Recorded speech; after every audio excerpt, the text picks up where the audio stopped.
Alors nous sommes aujourd'hui mardi, on est donc le 22 Tammuz et nous sommes arrivés d'Af Kuf Lamed de Shabbat, Kuf Lamed, première ligne, donc nouvelle Mishnah. Rabbi Eliezer Omer, Im lo hevi kele me'er Shabbat, meve'o be-Shabbat meroule, ou ba-sakana mechase al pe'aidim. Donc Rabbi Eliezer, donc ça c'est le pérec de la Brit Mila, donc Rabbi Eliezer dit, si un homme n'a pas porté le keli, c'est-à-dire le couteau pour couper la Brit Mila le vendredi, donc alors qu'il a une Brit Mila Shabbat, il dit Rabbi Eliezer meve'o be-Shabbat, megoule, il peut l'amener Shabbat, transporter le couteau de la Brit Mila, megoule, c'est-à-dire devant tout le monde, comme ça ils verront que c'est pour les besoins de la Brit Mila qu'il porte, ça, il ne porte pas autre chose. Maintenant, Besakana, on va voir dans la Gemara par la suite qu'il y avait des moments où les Goïms interdisaient aux Juifs de faire la Brit Mila. Donc il y a celui qui faisait ça, il était en danger. Alors il ne peut pas sortir avec un couteau découvert. Mais il va le cacher avec deux témoins. Comme quoi, ils témoigneront qu'il a sorti un couteau de Brit Mila, mais pas un couteau pour manger des fruits. Deuxième chose, il a dit Rabbi Eliezer à propos de la Brit Mila. Il dit Rabbi Eliezer, on a même le droit Shabbat de couper du bois et faire du feu pour fabriquer un couteau de Brit Mila, pour faire la Brit Mila qui est donc Shabbat. Mais Rabbi Akiva, Amar Rabbi Akiva, Rabbi Akiva, il dit non, il y a un principe, comment on sait ce qu'on doit faire pour la Brit Mila ou pas. כל מלאכה שאפשר לעשותה מערב שבת אינה דוחה את השבת. מילה שאי אפשר לעשותה מערב שבת דוחה את השבת. Donc il a dit tout travail qui est donc nécessaire pour la Brit Mila qu'on pouvait faire vendredi et on n'a pas fait, alors ça ne repose pas Shabbat. Par contre, le fait de faire la Brit Mila qu'on ne peut pas faire vendredi, si la Brit Mila c'est Shabbat, on ne peut pas la faire vendredi. Dans ces cas-là, elle repose le Shabbat et on a fait Shabbat. Alors, la Gemara pose une question à propos de la première idée de notre Mishnah. Quand on a dit que Rabbi Eliezer a dit, si quelqu'un n'a pas apporté un couteau de Brit Mila, il n'a pas amené déjà dans la maison où il y aura la Brit Shabbat, il a le droit de l'amener Shabbat mégoulé devant tout le monde. Eh bien, allez où la Gemara pose une question. Tamade Rabbi Eliezer mishum hibuve mitzvah ou dilma mishum hashada.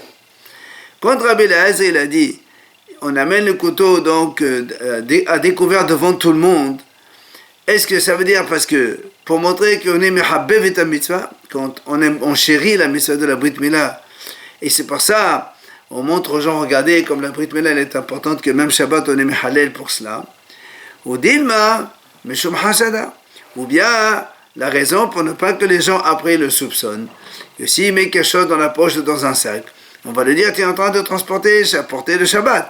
Là au moins, il leur montre à tous que c'est un couteau de Brit Mila et tout le monde sait qu'on a le droit de faire un Brit Mila Shabbat. Donc, voilà pourquoi il doit l'amener à découvert. Voilà donc la question qu'on pose. Quelle est la raison que Rabbi Eliezer a dit on marche avec le couteau à découvert? Alors là, m'a dit, qu'est-ce que tu veux? Qu'est-ce que tu gagnes par là? Que ce soit pour l'une ou l'autre, qu'est-ce que ça change?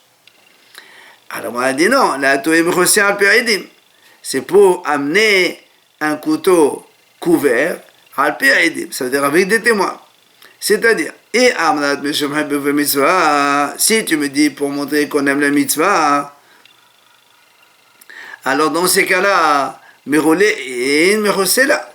tu ne peux pas le mettre donc, en cachette. Si tu veux montrer aux gens qu'on aime la mitzvah, donc tu es obligé de le montrer. Maintenant, mais si tu dis à cause des soupçons des gens, même quand il n'y a pas de danger, eh bien on peut aussi l'amener mechoussé. Donc on le couvre, on le cache et on l'amène là-bas. Donc, alors quelle est la réponse? C'est pour ça qu'on dit, on veut savoir, est-ce que la raison c'est parce que pour montrer qu'on aime la mitzvah ou bien pour éviter les soupçons des gens? Etmar, la Gemara répond, Amar Rabbi Levi, lo amana Rabbi Eliezer, ella nehebu mitzvah. Il vient et nous répond. Il dit voilà, Rabbi Levi il a dit comme ça. Rabbi Eliezer, quand il a dit qu'il faut porter le couteau Shabbat le couteau de la Brit Mila à découvert, c'est pour montrer aux gens qu'on aime la mitzvah de la Brit Mila. Tanya Nameachi, il y a une braïta qui dit, donc d'ailleurs pour appuyer cela, Meveo meroulé, ve'en meveo mechosé, devrait Rabbi Eliezer. Donc Rabbi Eliezer dit, on fait sortir le couteau mégoulé, c'est-à-dire à découvert, et non pas en cachette. Donc tu vois bien que c'est pour Hebouvé Mitzvah. Amar Ravashi matite nami daïka. Ravashi dit voilà la preuve de la Mishnah. Puisque dans la Mishnah c'est marqué Dekatani. Quand il y a danger, on le cache selon 2 témoins. Tu vois bien que quoi? Donc tu vois bien seulement quand il y a danger, qu'on a peur des goïms, alors on cache le couteau, mais sinon on ne le cache pas. Alors on dit effectivement, tu as raison, c'est ça la raison, c'est pour montrer aux gens qu'on aime les mitzvahs, qu'on le montre, donc le couteau on le sort Shabbat à découvert. Tania Idach, il y a une autre braïta qui dit comme ça. Donc Rabbi Eliezer dit, donc le couteau de la Brit Mila, si on a oublié de l'amener avant Shabbat dans la maison pour faire la Brit, on peut le porter le jour même du Shabbat. Mais roulé, donc à découvert et non pas couvert. Rabbi Yehuda Omer, Mishom Rabbi Eliezer, Rabbi Yehuda lui il dit au nom de Rabbi Eliezer,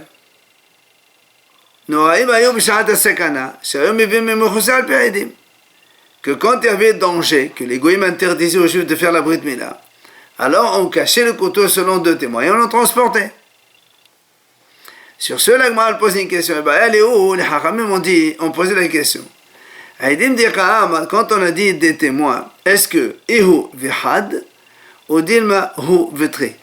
Est-ce que le monsieur qui porte, le Rav, le Mohel qui porte le couteau, il faut plus un autre, ça fait 2?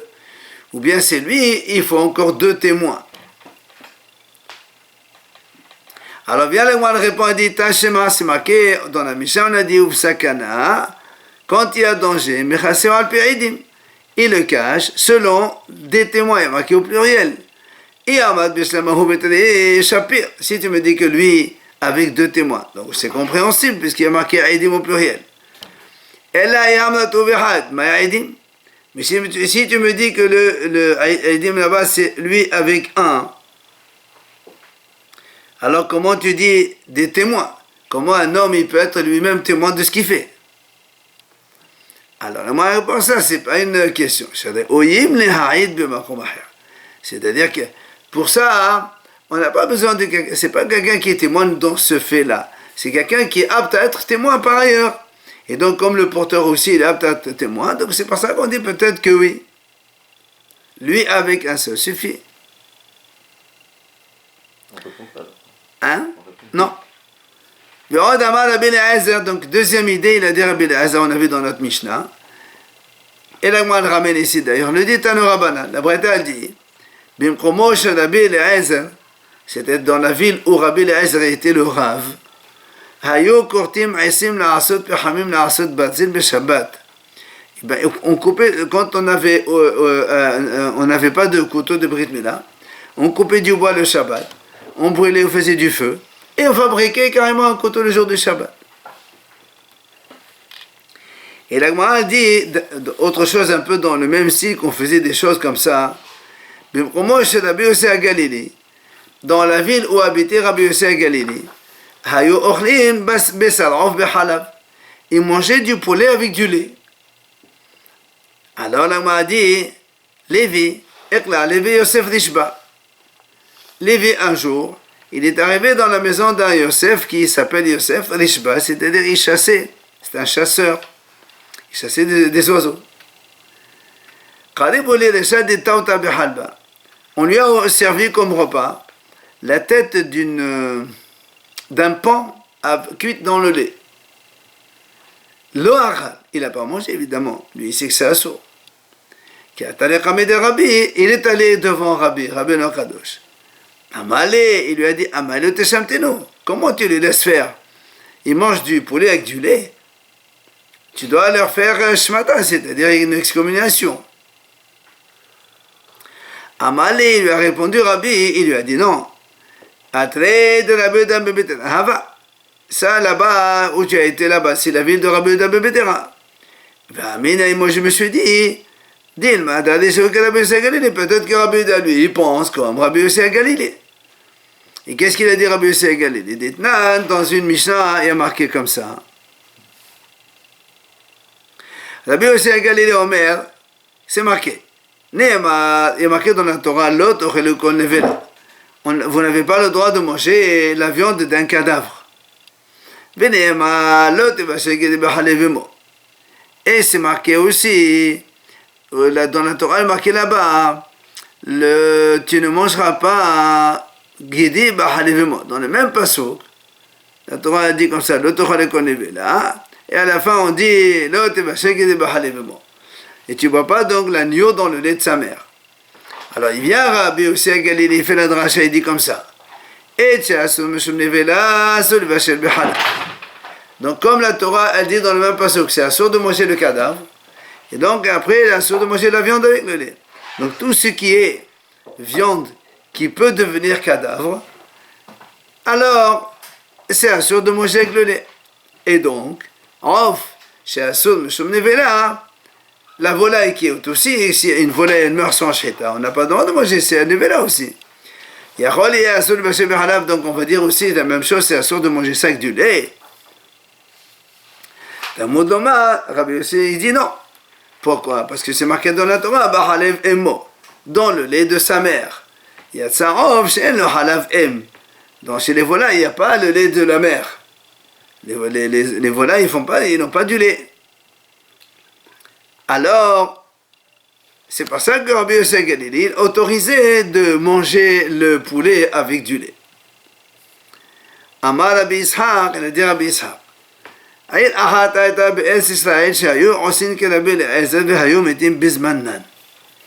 y avait une ville en Israël qui faisait donc comme Rabbi Eliezer, et il dit comme ça, c'est-à-dire que les gens ils mouraient en leur temps. C'est-à-dire, c'est pour te montrer le mérite que quand on écoute son maître, même si le maître, la halakha n'est pas comme ce maître, mais à l'époque il n'y avait pas de halakha puisque chacun il faisait comme le maître il leur disait, et donc ils mouraient en leur temps. Jamais personne ne mourait avant terme. Vélorod, et pas que ça, et là, je sais pas, Mahad Gaza Malchut Adasha Gzera Alisala, Hamila Ve'anota Elo Gaza. Une fois les goyim, ils ont interdit la Brit Mila sur les, donc pour que les juifs ne fassent pas la Brit Mila. Mais dans cette ville-là où il y avait Rabbi Eliezer, et eux, les gens, ils faisaient comme Rabbi Eliezer, ils n'ont pas décrété. Pour te montrer combien, encore une fois, quand on écoute son rave, c'est très important. תענה על הבא שמעון גמליאל אומר, כל מצווה שקיבלו עליהם בשמחה, כגון מילה, דכתיב שש אנוכי על אמונתך כמשה שלל רב, עדיין עושים אותה בשמחה. Rabban Shimon Gamliel il dit, toute mitzvah que les bénis Israël faisaient avec joie, ils ont pris sur eux de faire avec joie, comme la Brit Mila. Et comment tu sais qu'ils ont fait ça avec simcha? Puisque David Amer dans Tehillim dit, Sas anochi al emratecha kemose shalal rav.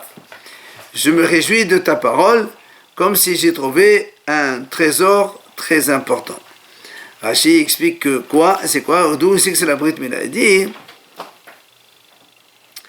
c'est la première fois où il y a marqué le mot Vayomer, quand Hachem s'est adressé à Avraham Avinu pour parler de la Brit Mila. Il a employé le mot Vayomer. Donc c'est ça, Emratecha. Et on raconte que David Ameler, une fois il était dans son bain. Et il s'est rendu compte, il a dit, mince, je suis aucune mitzvah sur moi pendant cet instant-là. Finalement, il s'est rappelé qu'il avait la Brit Mila. Au moins, il a dit, bah, Hachem, voilà, c'est pour ça. Il a dit, ça, Sanochi, je suis content d'avoir la Brit Mila, comme si j'ai trouvé un trésor important, parce qu'au moins, il n'est pas avec, donc il n'est pas sans mitzvot pendant un certain temps. Qu'est-ce que Vayomer? Hein? On dit Vayomer. Oui. Comme c'est le mot Vayom pour introduire la mitzvah de la Brit Mila, alors il a dit, Al-Imanatecha, c'est ça, Al-Imanatecha, la parole d'Hachem. Donc ça, c'est, on a dit, donc quand Israël font une mitzvah avec Simcha, eh bien, aussi le Tabi Simcha, il continue à la faire donc avec joie, c'est ce qu'on voit aujourd'hui, quand il y a un Brit Mila, tout le monde est content et on y va avec plaisir. Maintenant, il dit, et donc la mitzvah qu'ils ont reçue avec des plaintes et des râler, ils n'étaient pas contents, Kigon arayot, comme par exemple les interdictions des relations interdites. Dirtiv Vaishma Moshe Ta'am Bochel Mishpechotav, Al Eskem Mishpechotav. Puisque quand Moshe a entendu le peuple qui pleurait, et Moshe a compris à cause des problèmes de relations interdites, Adain aussi notre birtata. C'est comme ça, encore aujourd'hui encore, ils font ça birtata, donc avec des histoires et des problèmes. Et la Gemara dit Ktuba de la Mouba Tigra. Il n'y a pas une Ktuba dans laquelle il n'y a pas toujours des disputes entre les deux parties, oui, non, combien, combien, et pas combien, etc. Il n'y a pas de mitzvah là. Hein? Il n'y a pas de mitzvah là. C'est une avéra. Non, c'est pas une mitzvah. Non, mais oui, c'est un commandement que les Bnei Israël ont reçu. La Brit Mila aussi, c'est quand on coupe, quand tu blesses quelqu'un, quand même. C'est pas. Et pourtant, ils le font tous avec Simon. Tanya Rabbi Shimon ben Azar omed eledi Rabbi Shimon Azar. כל מצווה שמשהו יסל עצמן עליהם למיתה בשעת גזירת המלכות, כגון עבודת קרובים ומילה, עדיין היא מוחזרת בידם. Il a dit Rabbi Shimon ben Azar, toute mitzvah pour laquelle les Bnei Israël se sont sacrifiés à mort, quand il y avait des décrets qui leur interdisaient de faire, comme par exemple la Avodah Zarah. Les Bnei Israël, ils se sont donné la mort pour ne pas faire la Avodah Zarah, ou bien la Brit Mila, ils ont fait la Brit Mila malgré les dangers qu'il y avait. Elle est encore aujourd'hui, ces deux mitzvot, ils sont très très répandus, donc ils sont observés par les Bnei Israël. Par contre, mais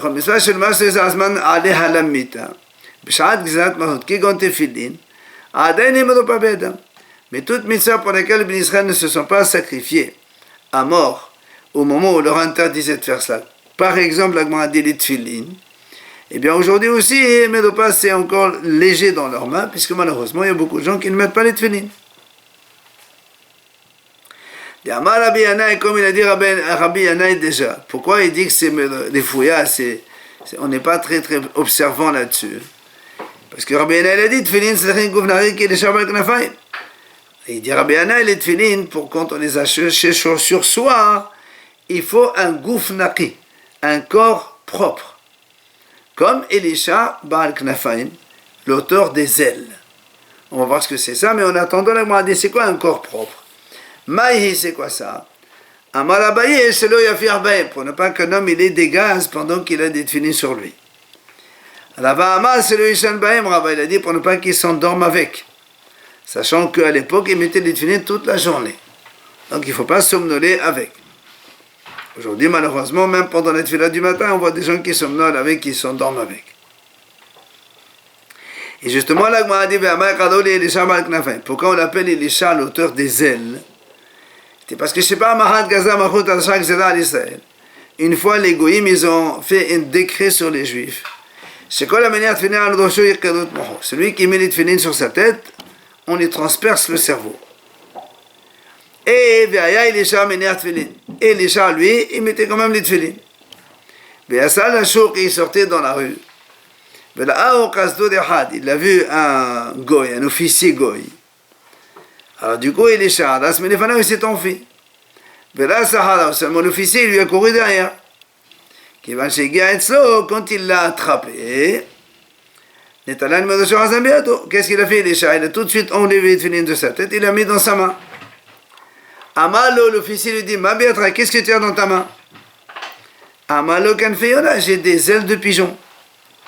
Il a ouvert la main, effectivement, il y avait des ailes de pigeon dans sa main. C'est pour ça qu'on appelle Elisha l'auteur des ailes. Parce qu'à la place des tefillin, il avait des ailes dans la main. Et la Gemara a dit, pourquoi Maïshena Kanfeyona? Pourquoi des ailes de colombe? Alors pourquoi quand l'officier lui a demandé qu'est-ce que tu as dans la main, il a dit des ailes de colombe, pourquoi pas les ailes de poule ou les ailes de, je sais pas moi, d'un oiseau n'importe? Il dit mais je me dis parce que les Bnei Israël ils sont comparés à la colombe. Et pourquoi les Bnei Israël sont comparés à la colombe?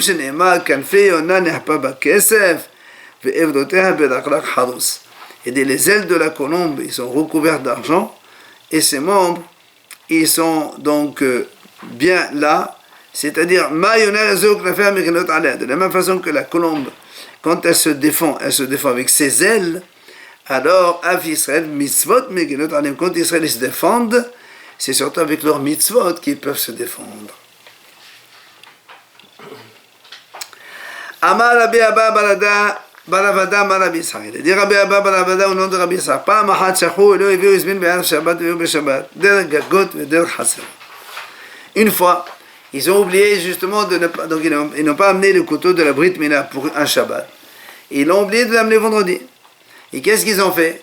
Ils l'ont amené Shabbat, mais au lieu de passer par leur Shot Arabim, ils sont passés par les toits et les cours, Derech Gagot et Derech Hatzerot. Et l'Agmara a dit, Shelo Betson Rabbi Eliezer, c'est pas comme la volonté de Rabbi Eliezer. Alors, Matrif la Rabbi Yosef fait l'objectif, il dit, comment tu dis Shelo Betson Rabbi Eliezer? Adraba Rabbi Eliezer ou décharé. Au contraire, c'est Rabbi Eliezer qui autorise de transporter le couteau. Et comment toi tu me dis, ils ont fait contre l'avis de Rabbi Eliezer? Alors, m'a dit, Vechitema Shelo Betson Rabbi Eliezer décharé, il faut le Shot Arabim. אלא בסון רבנן, דאז שתשות רבים בשביל חסר de Kalpefot.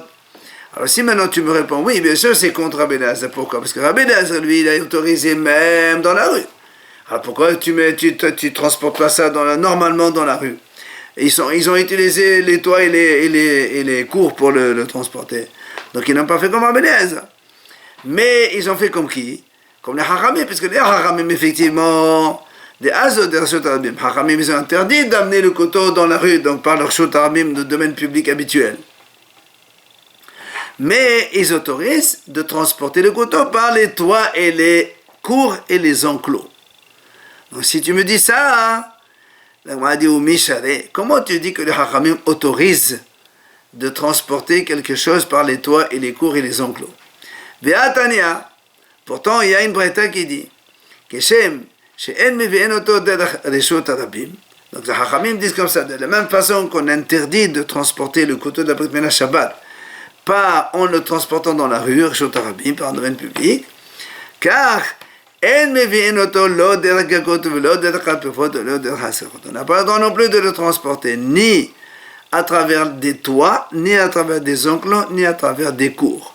Donc tu vois bien que les Hachamim, même de cette façon aussi, ils interdisent. Alors comment on a dit ce n'est pas avec la volonté, c'est contre la vie de Rabbi Eliezer, alors que c'est vrai, c'est pas vrai. Et là, Ravashi, c'est pour ça qu'il vient Ravashi, il dit, Shelo beson Rabbi Eliezer ou mahnokto, et la beson Rabbi Shimon. Il dit non, en fait, Rabbi Eliezer disait, il a dit, quand ils ont transporté le couteau à travers les toits et les cours, ou les enclos, c'était contre la volonté de Rabbi Eliezer et même des Hachamim qui sont mahlokt avec lui. Mais alors, comme qui ils ont fait ça? Ben, c'est Rabbi Shimon. C'est Rabbi Shimon qui pense qu'on a le droit de faire comme ça. Et effectivement, Ditnan, la Mishnah nous ramène ici la Mishnah dans laquelle on voit ces trois avis différents. Rabbi Shimon il dit comme ça. Ehad gagot, ehad kalpefot.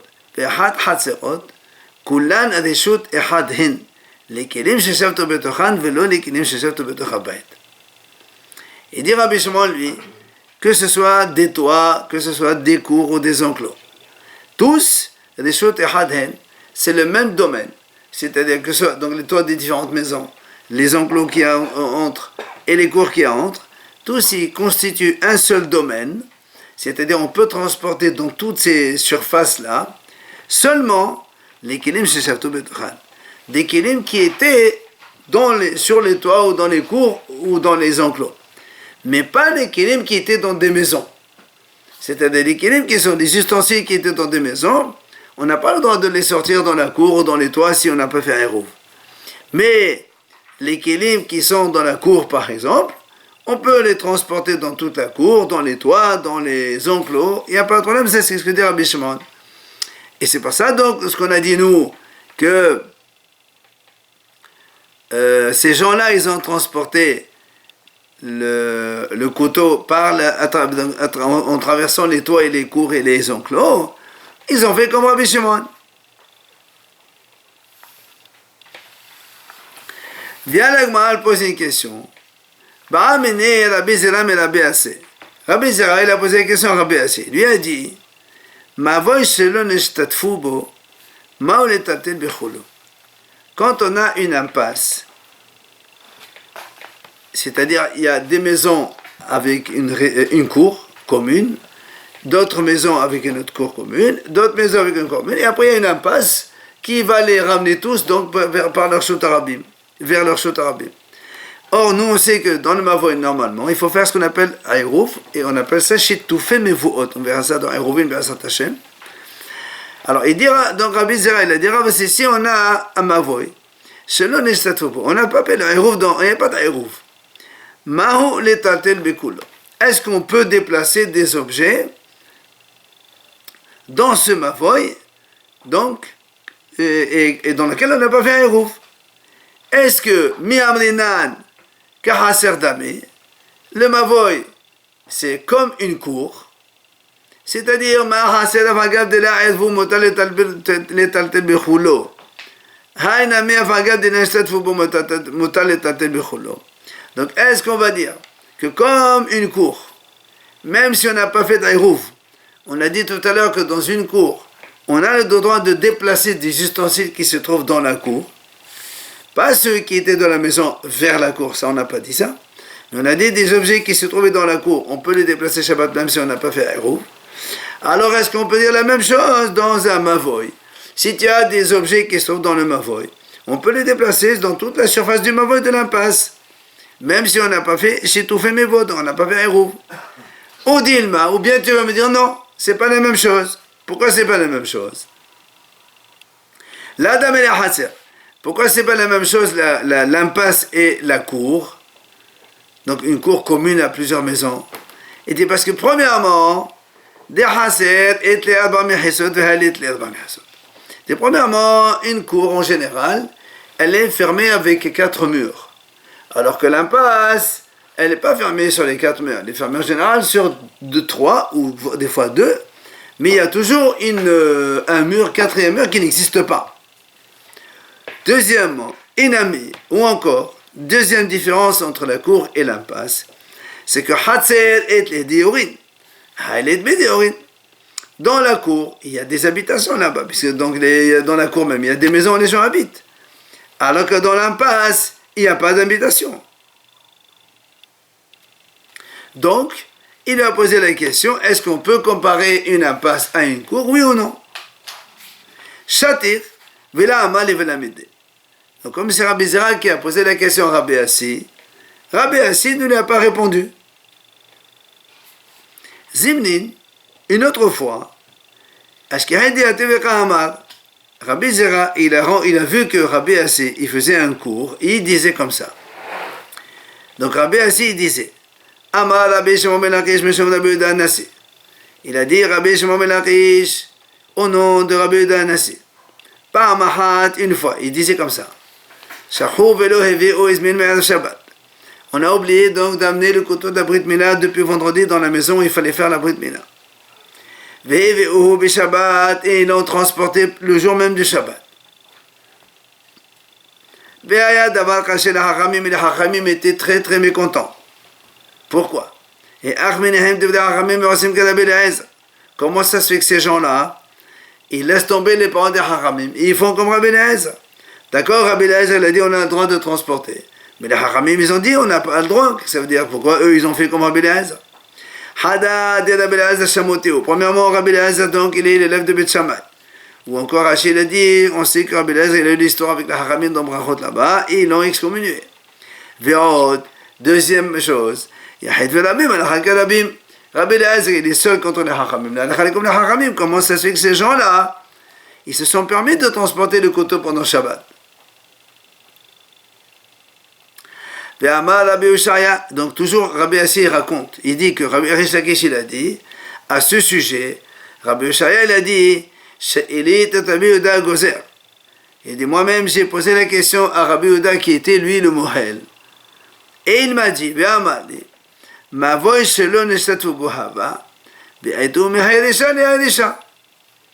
lui a dit non, là-bas c'était pas un Shotarabim, c'était une impasse. La maison, et on a transporté l'extrémité, en fait, d'une impasse à l'extrémité de l'impasse. Donc on était dans un mavou, il n'y avait pas d'aérouf. Et donc, sous-entendu que pour lui, c'est comme si c'était une course, c'est la même chose. Il lui a répondu à la question, quoi. Il était présent au début, le couteau. Dans une maison d'une impasse, eux, ils l'ont transmis dans la maison qui est dans la même impasse. On a D'ailleurs, on n'a pas dit qu'il faut qu'il soit directement dans l'impasse s'il n'y a pas de héros. Au contraire, lui-même, le Rav, il a posé une question. Est-ce qu'on a le droit de transporter dans l'impasse? Oui ou non? Est-ce que c'est comme une cour ou c'est pas comme une cour? Alors lui, il n'a pas répondu à ces questions. Mais après, une autre fois, il a vu en train d'enseigner tout cet enseignement. C'est là, il lui dit, je comprends pas, Amalé,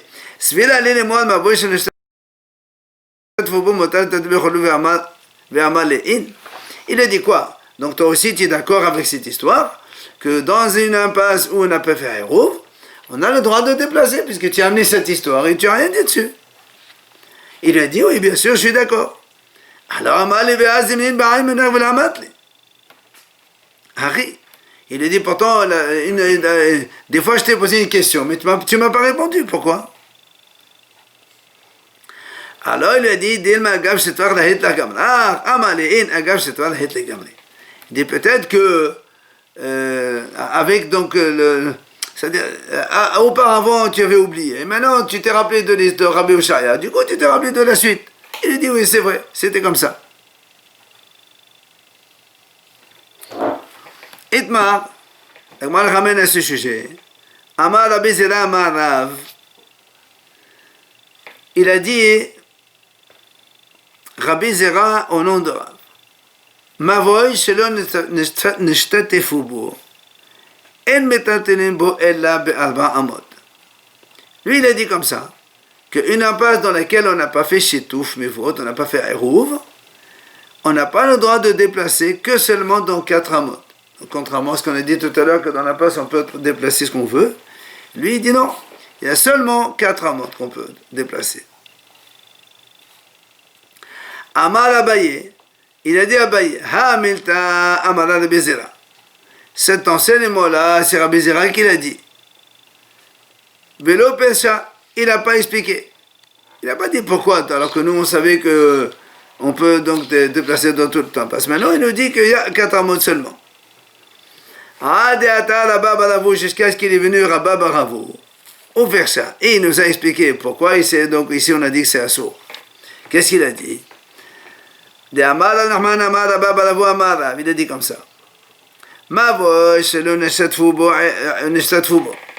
Alors justement, un mavoy, donc une impasse, dans lequel on n'a pas fait de chitouf.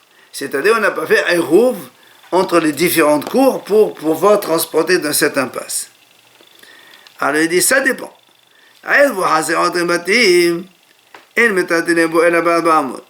Si, admettons, il y a 3 résidences, une résidence avec quelques maisons et une cour commune, et une autre résidence avec quelques maisons et une cour commune, et enfin une 3e résidence avec quelques maisons et une cour commune, donc on a 3 cours communes, et ces 3 cours, elles amènent vers l'impasse, et cette impasse, elle les sort dans la rue.